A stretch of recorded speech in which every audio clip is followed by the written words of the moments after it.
beautiful. Am I right? Hello? It's a bad day for people who are scared of the madness of mono yellow. Backrooms, the highly anticipated debut horror feature film by viral YouTuber wonderkind Kane Parsons, is here. This is a movie about a mysterious series of infinite empty yellow rooms which seem to serve no identifiable purpose. There are doors in the ceiling, tiny passageways you have to crawl on all fours to squeeze through, little walls that only go up to your waist, and sharp sloped floors, to name but a few.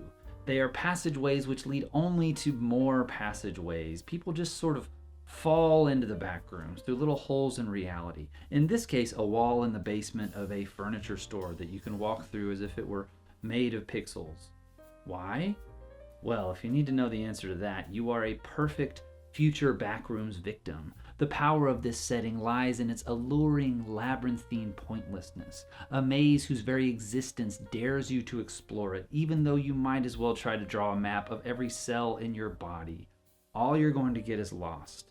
And be careful, because something else is in those rooms, and it is not human. The concept of the Backrooms appeared as mysteriously in the real world as they do in the fictional one. Somewhere between 2011 and 2018, this photo right here started floating around the internet before landing on a 4chan thread in which some anonymous user wrote a little creepypasta which has served as the Bible for hundreds of other users to riff off of, like the style Bible. Until 4 years ago, a teenaged Kane Parsons uploaded a 9-minute short film which is currently sitting at around 79 million views, 21 episodes of a web series that I have not seen later. A24 came calling with a $10 million budget. Wow. The original animated short is a straightforward found footage situation, story's not quite the word, about an unnamed cameraman getting lost in the back rooms while trying to hide or run from barely glimpsed monsters. The sprawling empty space is what we all remember with dread, but I think an underappreciated aspect of it is the diversity of Parsons' set/level design. Any given minute of the short will find the protagonist in some completely different, uncanny configuration.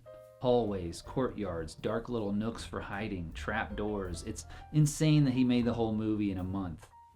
Backrooms 2026 is as similarly sprawling and varied as you would hope, although I feel like this is the main draw of the movie, so I don't want to describe much of it, except to say that one interesting difference is there's a consistent doorway leading in and out of the world. It does seem to be possible to know your way around the area closest to the entrance. Exploring too far is what gets people into trouble. When I heard the Backrooms was getting a feature-length movie, my first concern was that it would be overwritten to the point where interpersonal conflicts and lore would neuter that suffocating fear of the unknown. And I'm happy to say that it mostly dodges this bullet. Not entirely, mind you. Mark Duplass's character probably could have been cut entirely, and he seems to only be there so that some scientist could show up during the epilogue to reassure left-brained audiences that men in suits are as confused about the Backrooms as they are, and I guess probably to leave the door open for sequels. The two main characters are played by Chiwetel Ejiofor. Shit, I did practice this. The two main characters are played by Chiwetel Ejiofor and Ronald Reinsve, some of the finest actors currently doing it, and they are tragically miscast. Ejiofor exudes power and confidence. His deep, charismatic voice sets me at ease, and his Backrooms character Clark is supposed to be this alcoholic fuck-up drowning in self-pity.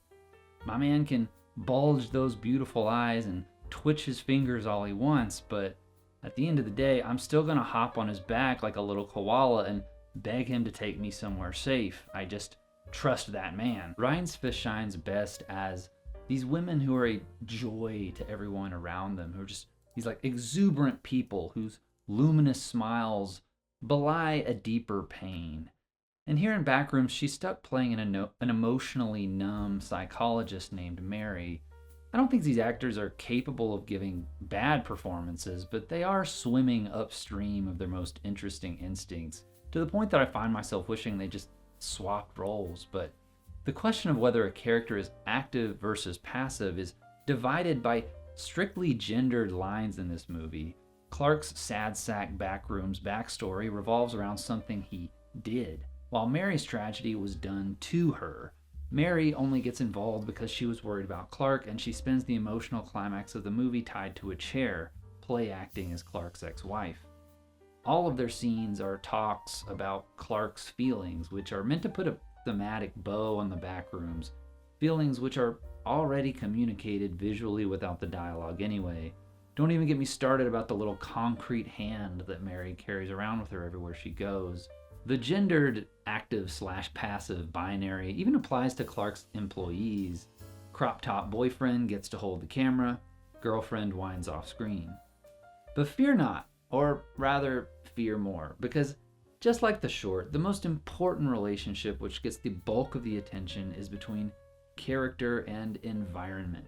There are so many long, wonderfully horrible stretches where the only sounds are scared breathing, fluorescent lighting, and faraway noises just out of eyeshot. What was that? What was that? My impression of the web series is that it was mostly about a bunch of government and corporate guys poking around the back rooms and getting killed. What we get here is furniture store owner Clark becoming obsessed with exploring the back rooms simply because everything else in his life is shit. And I love this.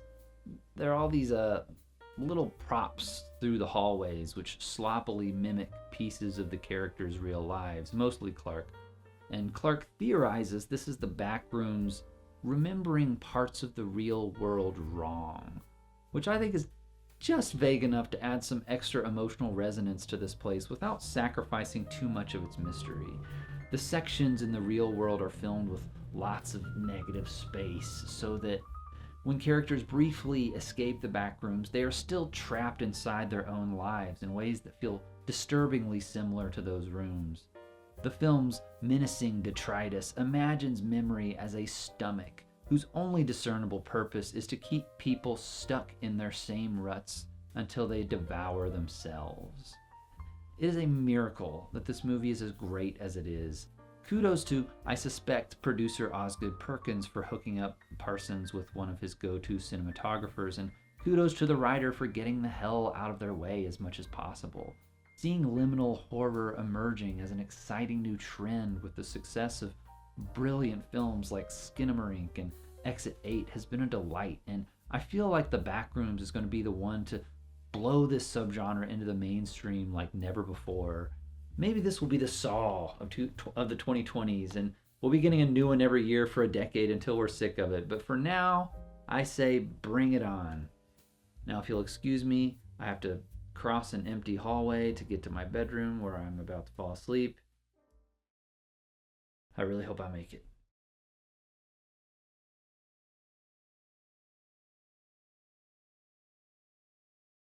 Support my work on Patreon. Support my work on Patreon. Support my work on Patreon. Oh boy.